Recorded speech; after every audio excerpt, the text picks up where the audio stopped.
All right, we're finally gonna do it. Our 10th grade curriculum picks for the 2022-2023 school year. Hey guys, my name is Rachel and I have a high schooler.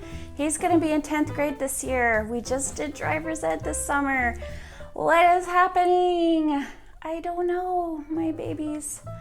Okay, I didn't want to think about 3 more years left, but you all have been waiting to hear what we're doing for our school year, so that's what this video is all about. In fact, there's so much that I have planned this year. I'm probably not even going to touch on every single thing that my child is going to be doing this year, but I am going to have a whole series coming up on planning our school year, and a lot of it will be in there. So for this video, I'm going to stick to mainly what his individual subjects are going to be, and I might touch on a teeny tiny bit of review of what he did last year. If you want to see what he did last year though, I have this video that shares our 9th grade picks, but I also talked about how that was going in this video, my mid-year review. So check out both of those for his 9th grade curriculums. So first of all, we're doing Shorman math again. We love Shorman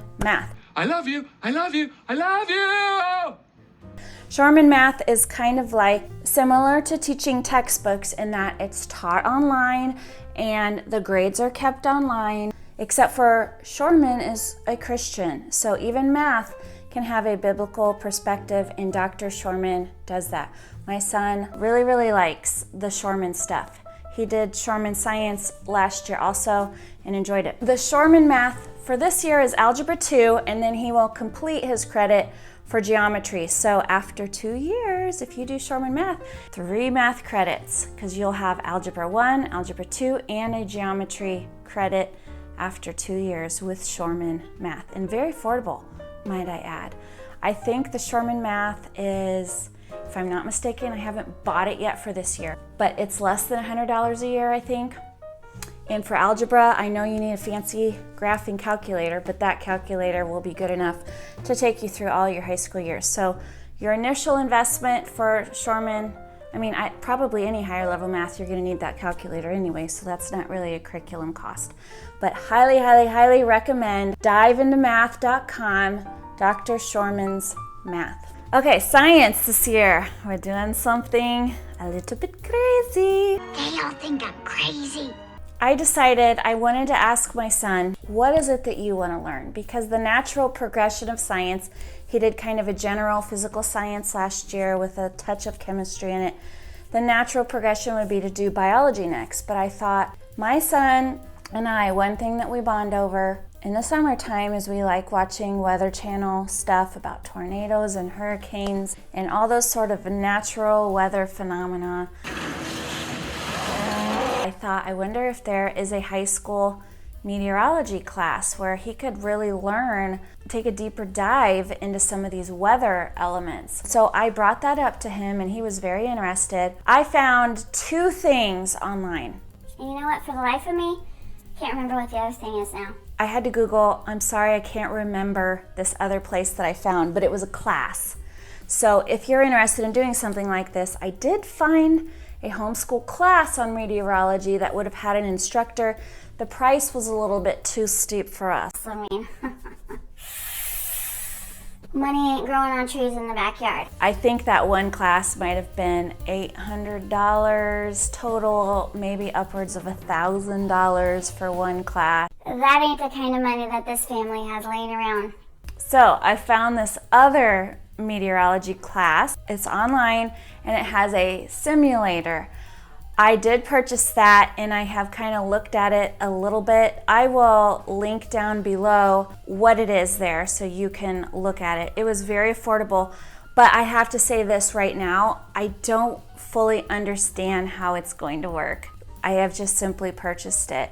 I don't remember how many lessons it had, and then like if there's lessons within the lessons. So how long is this class really going to take?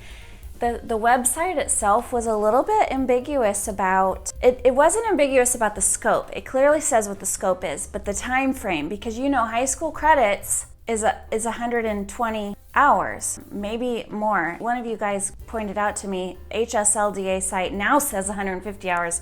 I don't know if that's changed because in the lecture that I went to, they said 120 hours. So anyway, high school credit's a lot of hours, unless the curriculum says this is worth 1 credit.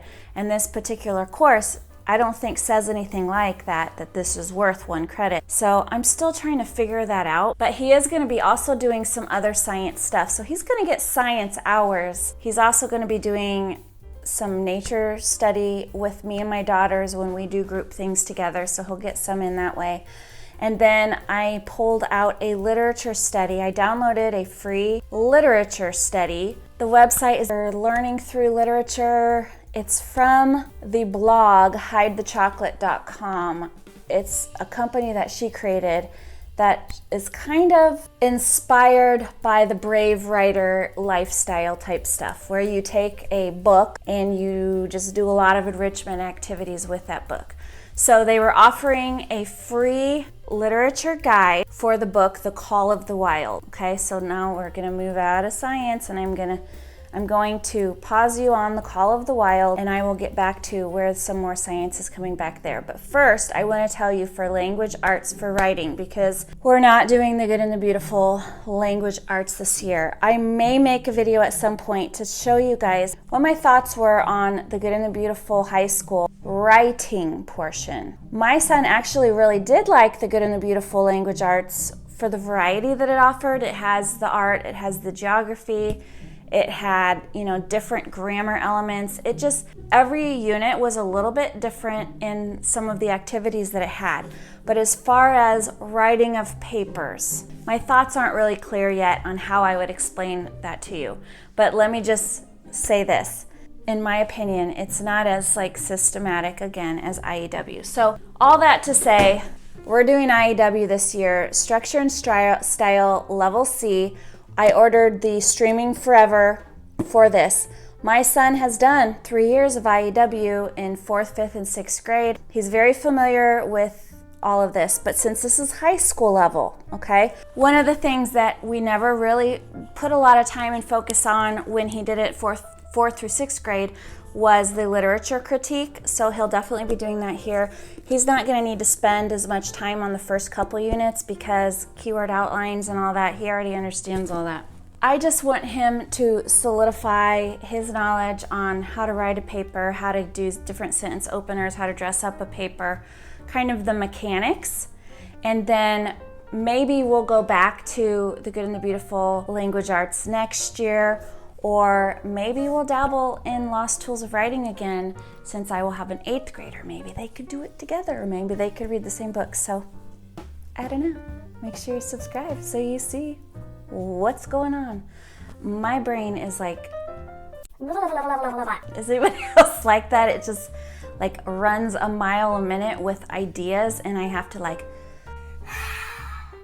bring it in and say, Rachel, you can't do it all. So what does this child need? Right now, my child needs mechanics, so we're doing IEW. Now, what is he going to be doing for his grammar? Because this will teach some grammar. Now, they do fix-it grammar. A lot of people are doing the fix-it grammar. We've done fix-it grammar before. I can fix it. Fix-it grammar is great. It's not really what I want to do this year. So I decided, you know what? I just happen to be pretty good at grammar myself. I like this chair. It is ergonomically correct. So if I'm grading his papers, we can talk about grammar through his papers. That's kind of what Julie Bogart from Brave Writer says anyway. That's how kids learn, is as they're writing. Then you can talk about the grammar, because that's the purpose of the grammar anyway, is to be able to communicate through your writing. All that to say, I bought the Brave Writer. I bought a boomerang guide. So you may have seen other YouTube videos. There's all kinds of YouTube videos out there of people talking about arrow guides and dart guides. So what are these? Without making this video too long explaining this. So this is from Brave Writer, Julie Bogart. What you do is you read the book, and as you're reading the book, there are grammar things to do with the book. So they'll pick a passage out of the book and you'll rewrite it, and you'll be noting the punctuation, and you'll be discussing the literature while also discussing vocabulary and punctuation. You'll be learning about different literary elements, like this one has alliteration, lie versus lay, different adjectives and adverbs, comma conventions, semicolons, possessive, apostrophes, all kinds of grammar elements that you would discuss as you're doing some copy work. So see, like this is week 3, this is a passage from the book, copy and note how these different punctuation and grammar elements are used. So I bought this thinking, okay, we'll do grammar through paper and maybe we'll see how one of these guides turns out. But I don't know if we're gonna do Little Women now, you guys. So I'm showing this to you just to show you where my thinking was, because I actually thought that, okay, Little Women, I'm gonna read this aloud to my daughters, I'm gonna have my son read it on his own, and then he and my 7th grader will do this boomerang guide together. This is what I was thinking, right? And then there's that Call of the Wild book. Also in IEW, because remember I talked about literary critiques. So I was flipping through every single lesson here, and I noticed some of their last assignments, they're writing a critique on Treasure Island, the book Treasure Island. Therefore, he has to read Treasure Island. So IEW, it has suggested literature in every single curriculum that you might choose from them, but that suggested literature isn't necessarily used to write papers, if that makes sense. But every once in a while, and I just know this from my experience with CC and doing IEW, every once in a while the paper does depend on the child using the book. And it just so happens in this one that is the case. They need to have read Treasure Island. So I added that to his book list for this year. But I also wanted to give him a choice, like what kind of book would you like to read? I don't want to just assign books to you. I want you to read about things that you're interested in. So I made a list of probably 10 books that I thought he should read before he graduates from high school. I had Animal Farm on there, To Kill a Mockingbird, Lord of the Flies, The Witch of Blackbird Pond, because he hasn't read that one yet. My daughters and I read it, but he has not. I had all kinds of books on this list for that, and I said, you look up the summary of these books and tell me, give me your top 5, what you would like to read, because I found this Christian literature guide online that has all kinds of book study guides from a Christian perspective to help take you through the book. And if it had a literature guide, then that's what I was going to do for him. I'm going to show you in a minute. So he chose Uncle Tom's Cabin because he just did a paper on slavery for his history from last year. We learned so much about the history of slavery in America, like things that they don't really teach you in the history books about slavery. So that's kind of the interest that we're on right now. This is why I don't know that we can do Little Women, because Uncle Tom's Cabin, because I bought Progeny Press's Uncle Tom's Cabin literature guide. Now, he could probably read Uncle Tom's Cabin in 4 weeks, but he would not be able to do that and go through all of this guide and move on to Little Women and do another guide. So do you see what I'm saying here? I had to think through how to schedule his weekly assignments in a way that wasn't gonna overload him. Okay, so I'm just gonna give you a quick example. Now, if you go to progenypress.com, you can see little snippets of a lot of these guides. I also bought him, just so you know, I'm not gonna show you this one, but I bought him the guide for Treasure Island because one thing, my son's a little bit like Mama.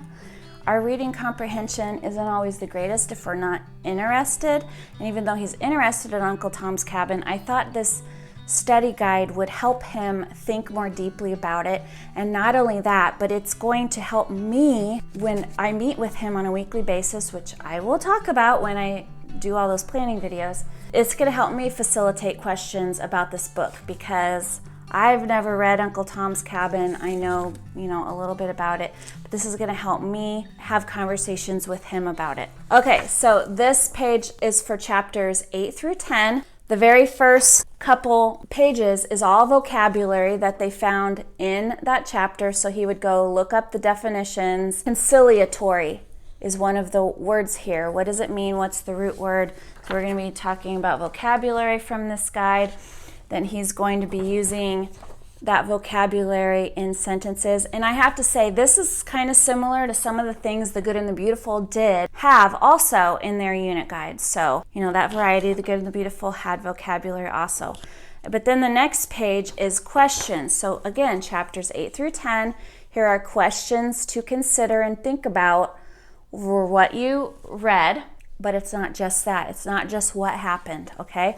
The next page is analysis of what happened. So now we're learning to think critically about what happened. So look back in chapter 1 at what Haley says about Tom Loker. Does Stowe's description of him in chapter 8 coincide with Haley's previous conversation about him? So again, this is helping them to think about the literature that they're reading. So they're doing all kinds of analysis questions, and then there's digging even deeper. In chapter 8, Haley tells Tom Loker that marks that he believes in religion and thinks a great deal about his soul. What does Haley say is first priority? What is his view of kingdom, and how does he plan to tend to his soul? The next page, look up all these Bible verses, and let's consider the biblical aspect here.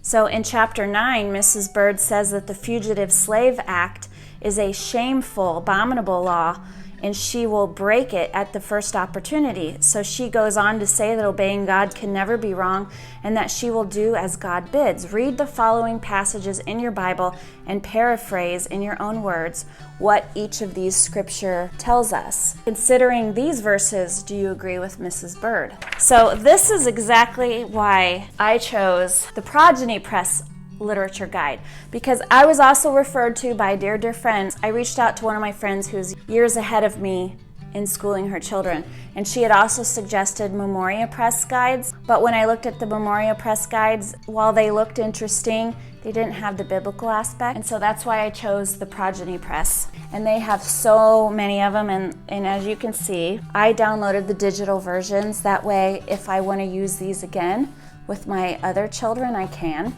So I went through all of this. This is almost 100 pages. The very end of it is writing research paper, writing, some big project. There's notes here about the author, notes background about the book, because this book I think was written in the late 1800s if I'm not mistaken. So pre-reading activities for this book would be look up the Missouri Compromise and find out what the effect it had on the status quo of free versus slave states, or you could research Harriet Tubman and the Underground Railroad, or you could keep a running list of character qualities of Uncle Tom in order to write an in-depth character analysis at the end of the novel. There's actually 6 or 7 pre-reading activities. They could choose one.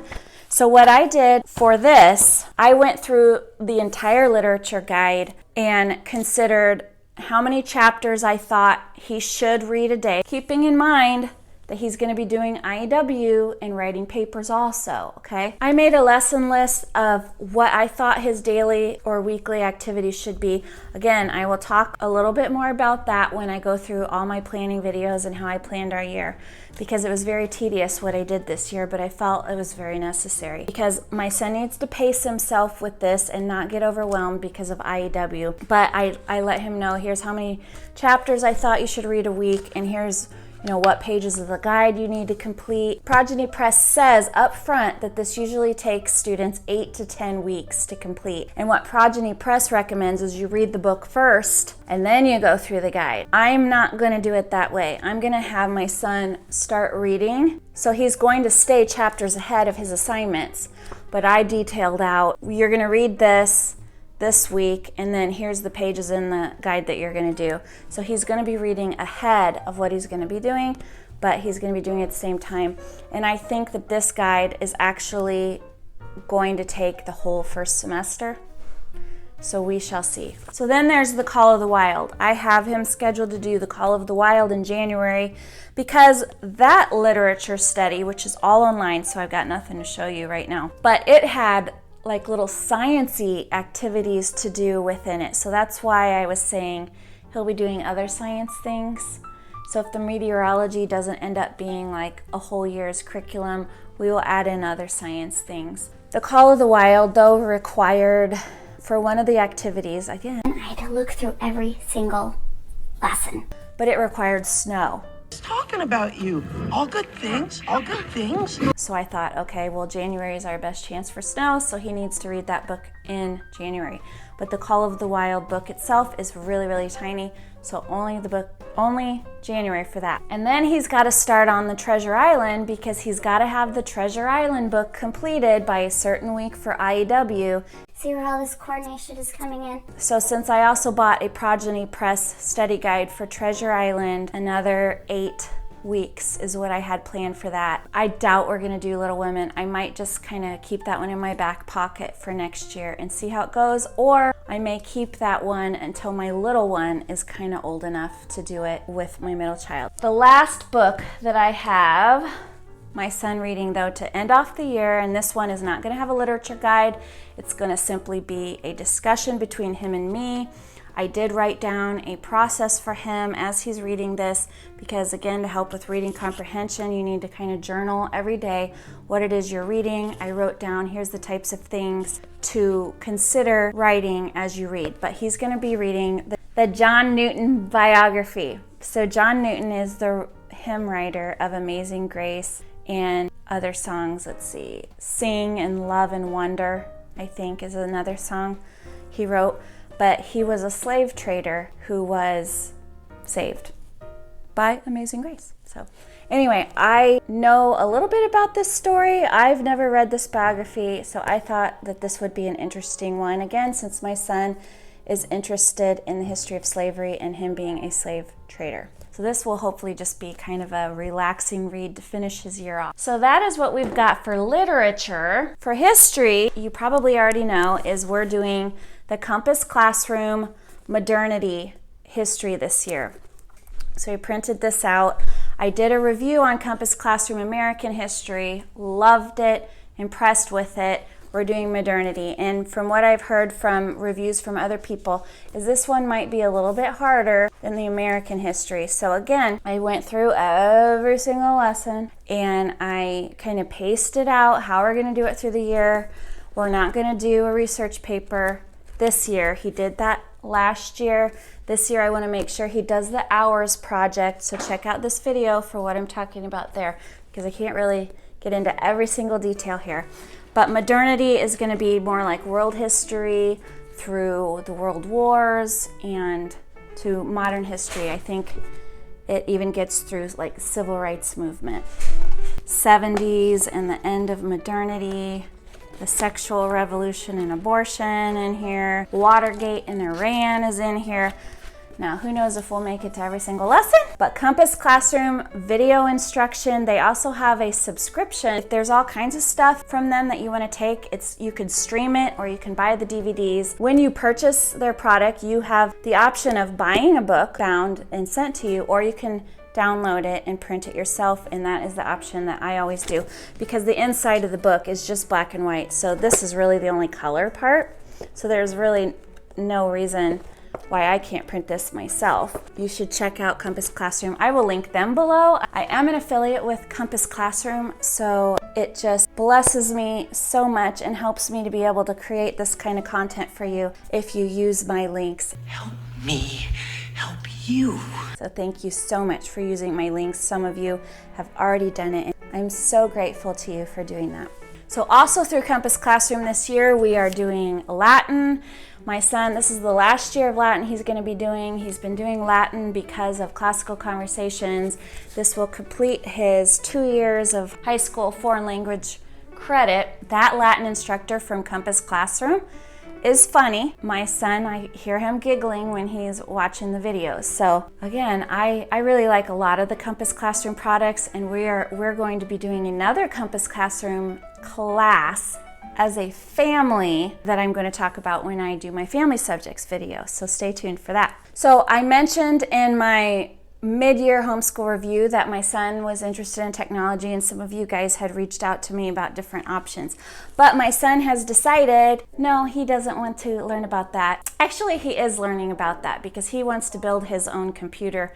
He's doing his own research on that. Like, I don't even, certain things with your kids and their interests, you don't even have to buy curriculum for them. They do the research and figure it out themselves. So my son has been saving up his own money. He's also interested in finances and stocks. My son mows lawns, he earns money. He has bought some Rivian stock and he monitors it daily and has decided, oh, time to buy more. So that's been really fun. I haven't done anything to help him with that. That's just his interest. Him wanting to build a computer is just his own interest. And when he told me how much it was going to cost to build the computer that he wants to build, I said, good luck with that. Keep mowing lawns because that's all I do. And he's totally like, yeah, I'm going to save up and I'm going to build my own computer. It's so awesome when your kids find these interests and just decide they're going to do it. But because he's also interested in the stocks and the finances and money and entrepreneurship, I looked into Dave Ramsey courses. You probably know who Dave Ramsey is. He has finance courses. He also has online entrepreneurship courses. My son wants to take Dave Ramsey's financial course. I have not bought it yet, so let me give you a tip here on this. I haven't purchased it yet because I noticed the finance course in particular online, it said that all the teacher resources, so tests and worksheets, I don't know, whatever the teacher needs, would come on a CD. Well, I have Mac computers. They don't have CD-ROMs. So I reached out to the company and said, I want to buy this course, but I need these in digital download. And so they did tell me if you buy the course and you can't have a CD-ROM drive, that they could send that to you digitally. So I just wanted to put that out there for you all.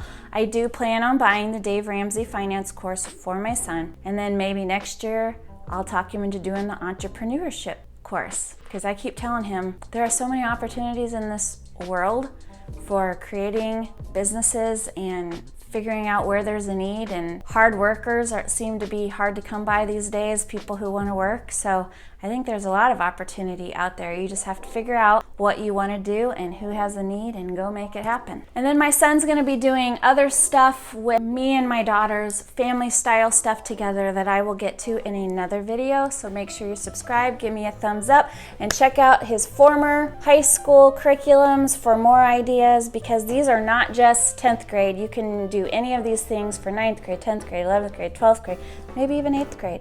So until next time, bye.